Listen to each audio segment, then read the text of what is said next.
বাংলাদেশের পটুয়া মাননীয় প্রধান শেখ হাসিনা সরকার দেশ এগিয়ে নিচ্ছে।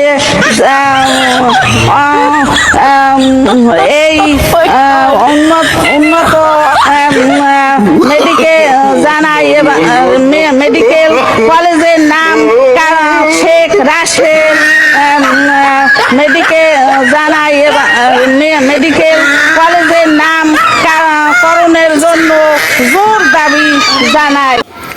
যে দেশে সংসদ ভবনে মানুষের 18 কোটি মানুষের ভাগ্য নির্ধারণ করা হয়, সেই সংসদে যদি এই ধরনের মানুষ এই ধরনের বক্তব্য দেয় মন্ত্রী এমপিরা, তাহলে আমাদের সাধারণ জনগণের মানুষের কি অবস্থা একবার চিন্তা করুন, একবার দেখুন, তারপরে আপনাদের কাছে আমি কিছু বলছি।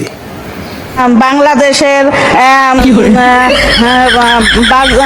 পটুয়া মাননীয় প্রধান শেখ হাসিনা সরকার দেশ এগিয়ে নিচ্ছে। এই উন্নত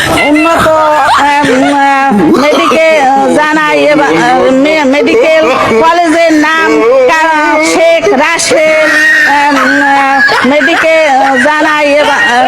মেডিকেল কলেজের নাম করণের জন্য জোর দাবি জানায়। এই হলো সংসদ ভবনের পরিস্থিতি। যদি মানুষ হাতে দিয়ে হাল চাষ করা যেত, তাহলে মানুষ হাতেই কিনত। ছাগল দিয়ে যদি মানুষ হাল চাষ করা যেত, তাহলে কি ছাগল মানুষ কিনত? কখনো ছাগল কিনত না, তখন গরু লিখত। সেজন্যই সংসদ ভবনের যোগ্য ব্যক্তি বসানোটার প্রয়োজন আছে কি না আপনারা কমেন্টে লিখবেন। ভালো লাগলে লাইক, সাপোর্ট, শেয়ার করবেন। ধন্যবাদ।